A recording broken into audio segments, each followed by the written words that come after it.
A very happy good morning to everybody. दुनिया में बहुत कुछ पॉजिटिव हो रहा है।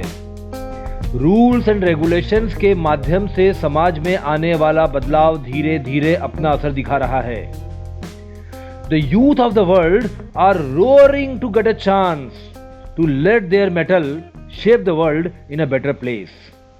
और इस सबके बीच में वरुण गुप्ता आपके सामने प्रस्तुत हूं सेशन नंबर 10 लेकर, जो दुनिया के सामने जितने चैलेंजेस हैं, एग्रीमेंट्स हैं, इन सबका नया शेप क्या होगा यदि बाइडेन नए प्रेसिडेंट बनते हैं, तो इस पर पूरा डिस्कस करेगा।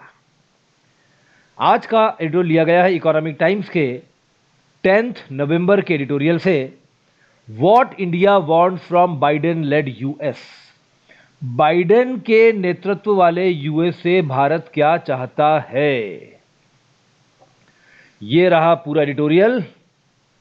और इसको हमने डिवाइड किया है इस प्रकार से 10 स्मॉल पॉइंट्स में, ताकि डिस्कशन करने में आसानी रहे। And therefore here we begin. What India wants from Biden led US. When Biden Harris take office on January 20, 2021, their main focus will be on the raging pandemic and domestic economic stress. However, they will have to act on many fronts, including on many where India has much at stake. सबसे पहली बात यह कह रहा है Biden Harris, जब ये office ग्रहण करेंगे जनवरी 2021 को, जीके का पॉइंट है, याद रखिए, जो बाइडेन एंड कमला हैरिस, इनको कलेक्टिवली बाइडेन हैरिस नाम दिया है, ये जनवरी 2021 को ऑफिस ग्रहण करेंगे।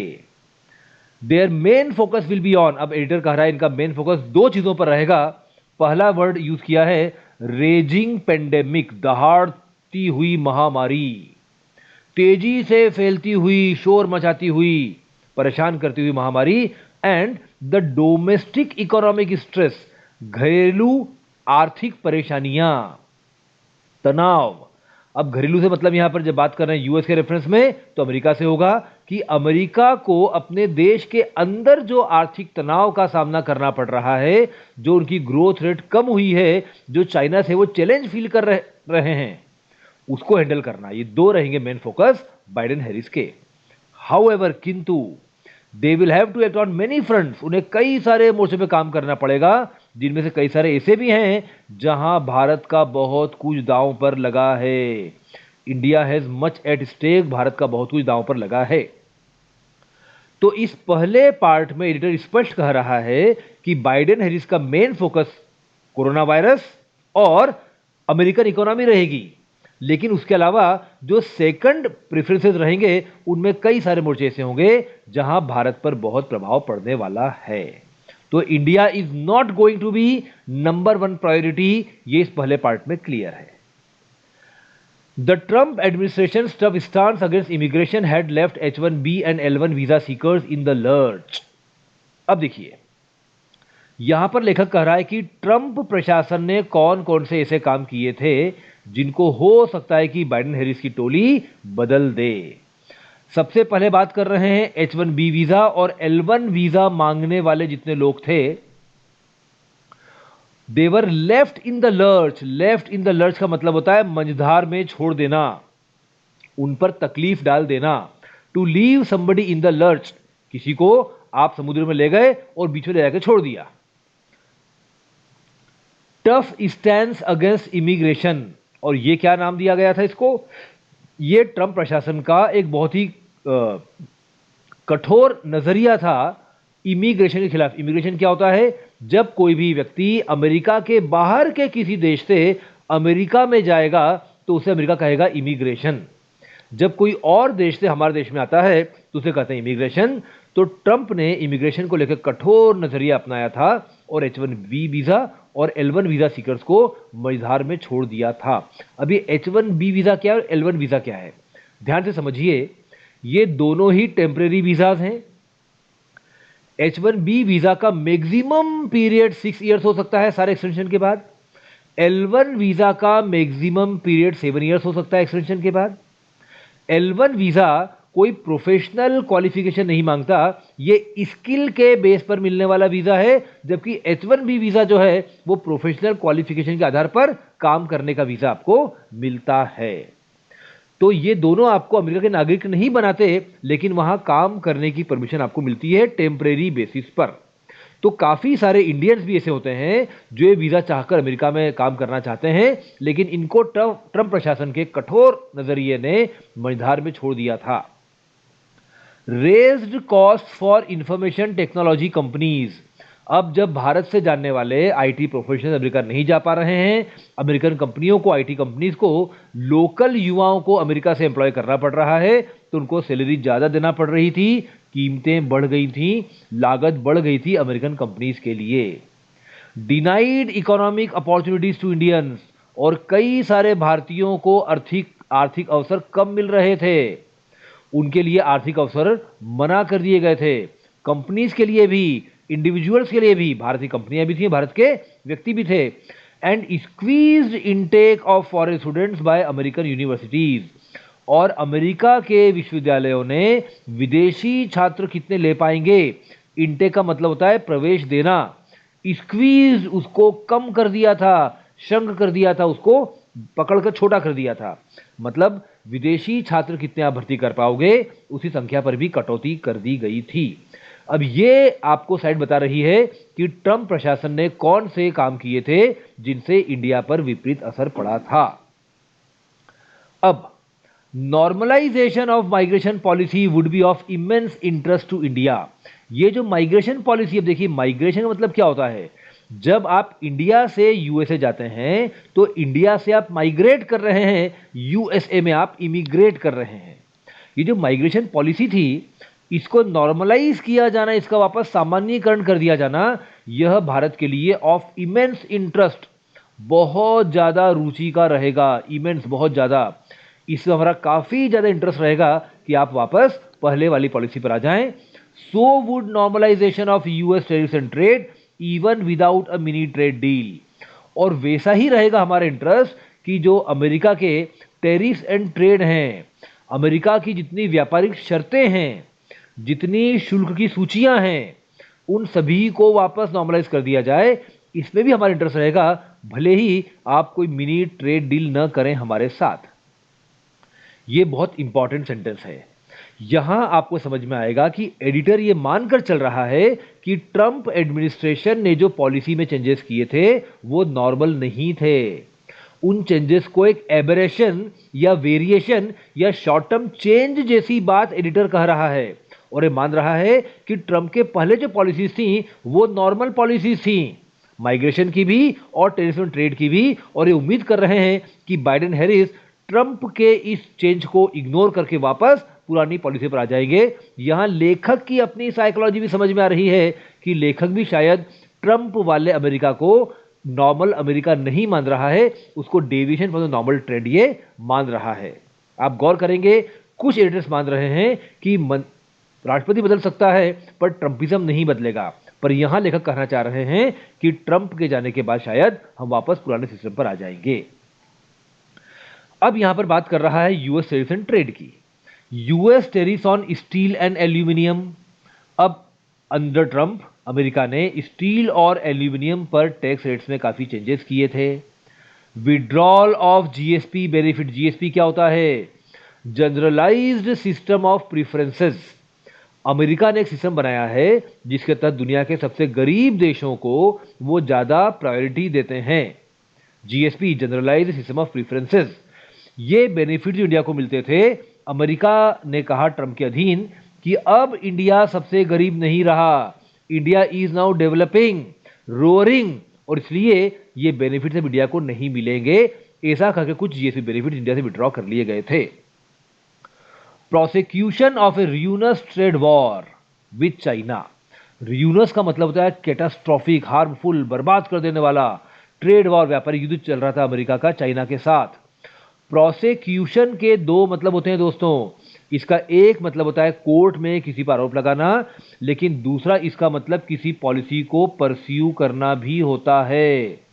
प्रोसिक्यूशन का यहां मतलब परस्यूएंस है कि जो अमेरिका ने ट्रंप के अधीन चाइना से एक हार्मफुल ट्रेड वॉर आगे बढ़ाया, हैड हार्म्ड इंडिया, इन सब चीजों ने भारत को नुकसान किया था। 1, 2, 3 स्टील एल्यूमिनियम लगाए गए टैरिफ, भारत से जीएसपी बेनिफिट्स को विड्रॉ कर लिया जाना और चाइना से एक रीयूनस ट्रेड वॉर प्रोसिक्यूट करना, इन तीनों ने भारत को हार्म किया था एंड अदर इकोनॉमीज, और दूसरी अर्थव्यवस्थाओं को भी इंक्लूडिंग अमेरिका। इससे अमेरिका को भी नुकसान हुआ था। तो यहां लेखक बता रहा है कि कौन सी ट्रेड पॉलिसी से नुकसान हुआ था भारत को भी, अमेरिका को भी, वर्ल्ड में चेंज आया था। अब देखिए, अब बाइडेन लेड यूएस, बाइडेन के नेतृत्व में America would rejoin the Paris agreement on climate change. पूरी दुनिया भर ने जो एक पेरिस एग्रीमेंट किया है क्लाइमेट चेंज पर, and spend big on research on clean energy and emission mitigation technologies. अब इस पेरिस एग्रीमेंट से डोनाल्ड ट्रंप ने अमेरिका को बाहर कर लिया था और एडर को लगता है कि बाइडेन के नेतृत्व में अमेरिका रीजॉइन कर लेगा इस एग्रीमेंट को। अब ये एग्रीमेंट क्या है और अमेरिका इसे बाहर क्यों निकला? ट्रंप का ऐसा मानना था कि क्लाइमेट चेंज का जो पेरिस एग्रीमेंट है ये यूएसए में नौकरियों की संभावनाएं कम कर रहा है। एक रिसर्च हुई थी जिसने बताया कि 2025 तक क्या होगा, 2030 तक क्या होगा। ट्रंप का मानना था कि काफी सारी कंपनीज और काफी सारे मैन्युफैक्चरिंग हब्स यूएसए से बाहर निकल के कुछ और देशों में चले जाएंगे और इससे यूएसए में अनएम्प्लॉयमेंट फैलेगा। तो बेसिकली पेरिस एग्रीमेंट दुनिया के एनवायरनमेंट की रक्षा करने वाला एक एग्रीमेंट था, लेकिन ट्रंप का मानना यह था कि इससे यूएस के इंटरेस्ट बहुत बड़े पैमाने पर प्रभावित होंगे, इसलिए इन्होंने अपने आप को विड्रॉ कर लिया था। बाइडेन इसको शायद रिजॉइन कर लेगा, ऐसा लीडर का मानना है। और साथ में ये बहुत खर्च करेंगे रिसर्च ऑन क्लीन एनर्जी पर। क्लीन एनर्जी आए, सोलर एनर्जी को क्लीन एनर्जी माना जाता है, उस पर रिसर्च होगी। और एमिशन मिटिगेशन टेक्नोलॉजीज, एमिशन कहते हैं जो कार्बन बाहर निकलता है किसी प्रोसेस में, वह एनवायरनमेंट को नुकसान पहुंचाता है, इसको मिटिगेट किया जाए, इसको कम किया जा सके, इस तरह की टेक्नोलॉजीज पर और काम होगा। ये एडिटर का कहना है कि बाइडेन के नेतृत्व में यूएस ये काम करेगा नेचर के लिए। अब इंडिया को यहां पे क्या चाहना है, देखिए टाइटल है what India wants. India must seek not just technology transfer but also seek partnership in research and development. Bharat को केवल टेक्नोलॉजी ट्रांसफर नहीं चाहिए, हमको रिसर्च एंड डेवलपमेंट में पार्टनरशिप मांगना चाहिए। हम ये न बोलें कि जो आपने रिसर्च कर ली है मिस्टर बाइडेन वो हमको दे दो, बल्कि आइए हम साथ में मिलकर रिसर्च डेवलपमेंट करें। अब यहां एक बड़ा रोल चेंज बता रहे हैं, जो चीज अमेरिका में हो गई उसका फायदा हमको मिले वो तो ठीक है, लेकिन साथ साथ हमको रिसर्च डेवलपमेंट में भी पार्टनरशिप मिले, हम भी आपके साथ मिलकर रिसर्च करना चाहेंगे। हालांकि हमें टेक्नोलॉजी ट्रांसफर चाहिए ही, लेखक कह रहा है it is in the world's interest, ये दुनिया के हित में है for one of the largest emitters of greenhouse gases, कि ग्रीन हाउस गैसेज मतलब वो सारी गैसेज जो नुकसान पहुंचा दुनिया को, उसके सबसे ज्यादा एमिट करने वालों में से एक, ये डिप्लॉय करे best tech in the field, दुनिया में जो सबसे ज्यादा टेक्नोलॉजी अवेलेबल है सबसे अच्छी, उसको तैनात करे एंड स्लैश एमिशंस, और एमिशंस को कम करे। अब यहां बिना नाम लिए क्लियर है कि भारत को कहा गया है India is one of the largest emitters of greenhouse gases. तो दुनिया हमको बेस्ट टेक्नोलॉजी दे, हम उसको फील्ड पर डिप्लॉय करें ताकि हमारे एमिशंस कम हो, इससे पूरी दुनिया को फायदा होगा। तो थोड़ी सी अप्रोच आपको यहां निगेटिव लग सकती है, पर लेखक का मानना यह है कि भारत अपने पोल्यूशन को कम करे, ये दुनिया के हित में है, इसलिए आप टेक्नोलॉजी ट्रांसफर तो हमको करोगे ही, लेकिन हम R&D में पार्टनरशिप भी चाहते हैं, ऐसा इंडिया को करना चाहिए बाइडेन के नेतृत्व वाले अमेरिका से। The Biden regime would resign the US decision to exit the WHO, World Health Organization, and help its vaccine program reach poor countries. Resigned का मतलब होता है जब किसी डिसीजन को हम पलट दें, जब किसी डिसीजन से मुकर जाएं, उसको नकार दें। अमेरिका ने निर्णय लिया था कि हम विश्व स्वास्थ्य संगठन से बाहर आ जाएंगे, क्योंकि ऐसा माना जा रहा था अमेरिका की निगाह में कि WHO चाइना को खुलेआम सपोर्ट कर रहा है। लेकिन बाइडेन का शासन, रेजिम का मतलब होता है कार्यकाल, शासन, बाइडेन का शासन अमेरिका के इस डिसीजन को पलट भी देगा, WHO से बाहर निकलने के मतलब कंटिन्यू करेगा, और WHO का जो वैक्सीन प्रोग्राम है ये दुनिया के गरीब देशों तक पहुंचे, इसे मदद भी करेगा। It should also drop the Trump administration obstructionism towards the World Trade organisation.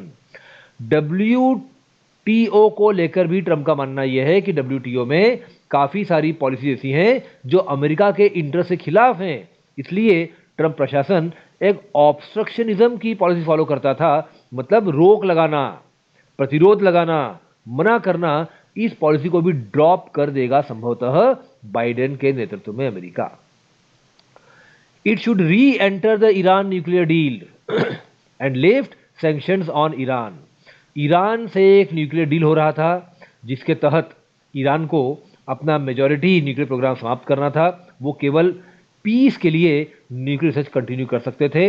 इसको लेकर ऐसा मानना था यूएसए का कि ईरान फॉलो नहीं कर रहा है और यूएस ईरान के बीच का न्यूक्लियर डील टूट गया था। इसको शायद री एंटर कर लें, ऐसा मानना है एडिटर का। और साथ में ईरान पर जो उन्होंने सैंक्शंस लगाए हैं, सैंक्शंस का मतलब होता है प्रतिरोधात्मक, प्रतिबंधात्मक कदम, उनको उठा लिया जाए, मतलब ईरान पर से बंधन कम कर दें।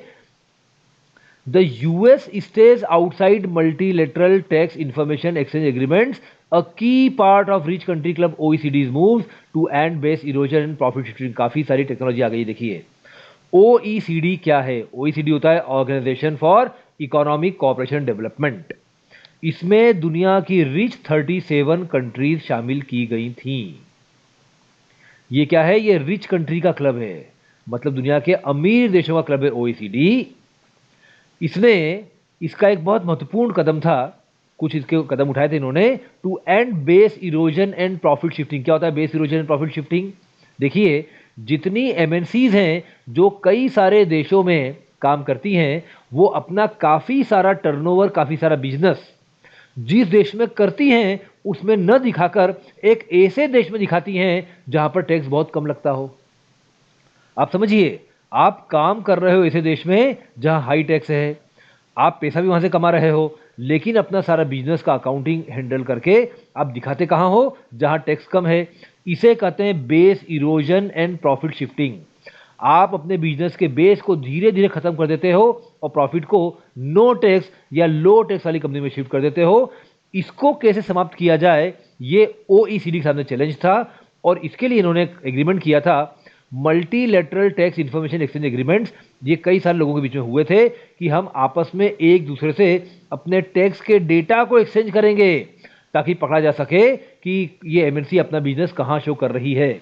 इससे अमेरिका अभी भी बाहर है। अमेरिका ने इस एग्रीमेंट से खुद को बाहर कर लिया था और ऐसा लग रहा है कि बाइडेन के तहत वापस इसको शायद अमेरिका ज्वाइन कर लेगा। India must join other countries to seek full US cooperation in this information sharing effort.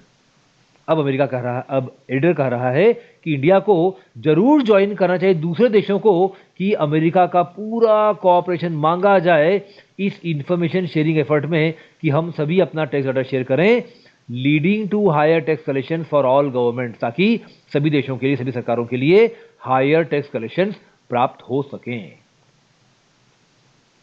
India must deepen strategic partnership with the US, Australia and Japan. Bharat को अपनी रणनीतिक साझेदारी और गहरी करना चाहिए अमेरिका के साथ, ऑस्ट्रेलिया के साथ, जापान के साथ, to contain regional bullies in the Indo Pacific.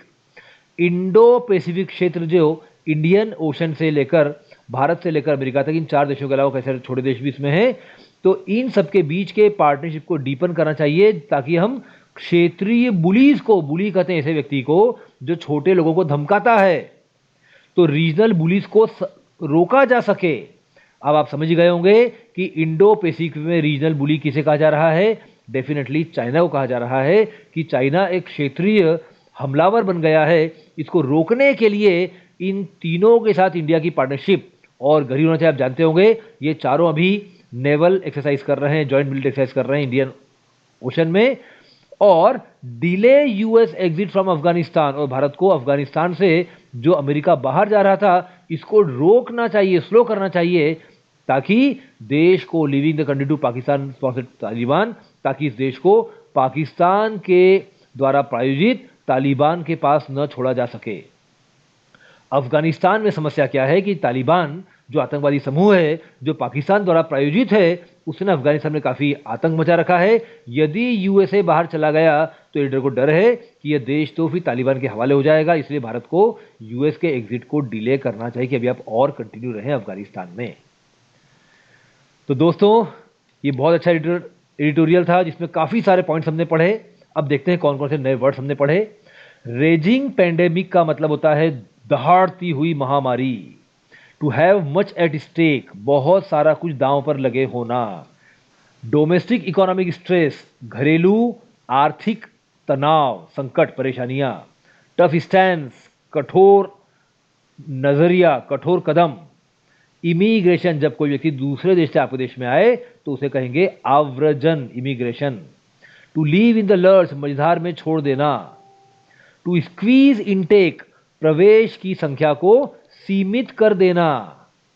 Migration policy, जब एक देश से आप दूसरे देश में जाते हैं उसकी पॉलिसी प्रव्रजन नीति। ऑफ इमेंस इंटरेस्ट, बहुत ज्यादा इंटरेस्ट, इमेंस मतलब बहुत ज्यादा, काफी ज्यादा इंटरेस्ट हम लेंगे, हमारा इंटरेस्ट है, हमारा हित है। टेरिफ्स एंड ट्रेड, बाजार की शर्तें, व्यापार की शर्तें, शुल्क की शर्तें, टैक्स के रेट्स।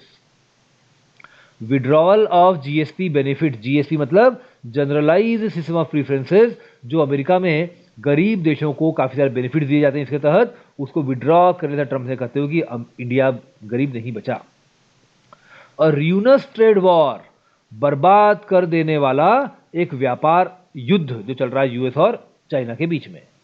टू डिप्लॉय, तैनात करना, काम में लेना, नियुक्त करना। टू स्लैश एमिशंस, एमिशंस का है मतलब कार्बन एमिशन से है, ग्रीन हाउस गैसेस से है, तो इन गैसेस के एमिशन को रोकना।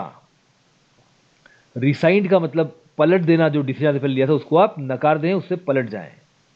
ऑब्स्ट्रक्शनिज्म, रोकथाम लगाना, ऑब्स्ट्रक्ट करना मतलब रुकावट डालना, रुकावट डालने की नीति ऑब्स्ट्रक्शनिज्म।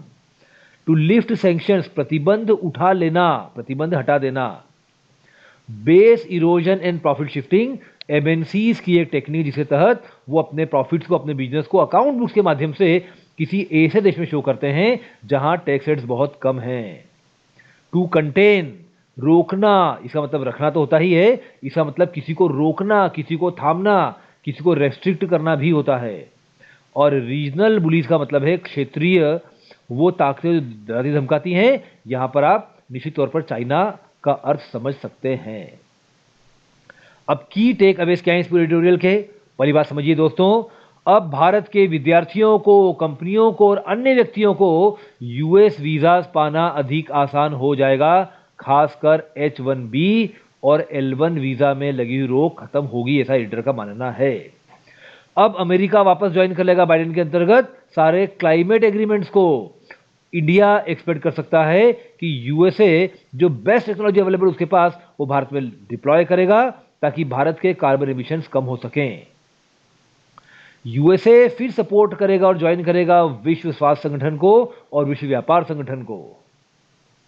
यूएस और ईरान का संघर्ष शायद अब खत्म हो जाए, शायद एग्रीमेंट वापस साइन भी हो, यूएसए वापस ईरान के ऊपर प्रतिबंध हटाकर उनको अपना पार्टनर बनाए।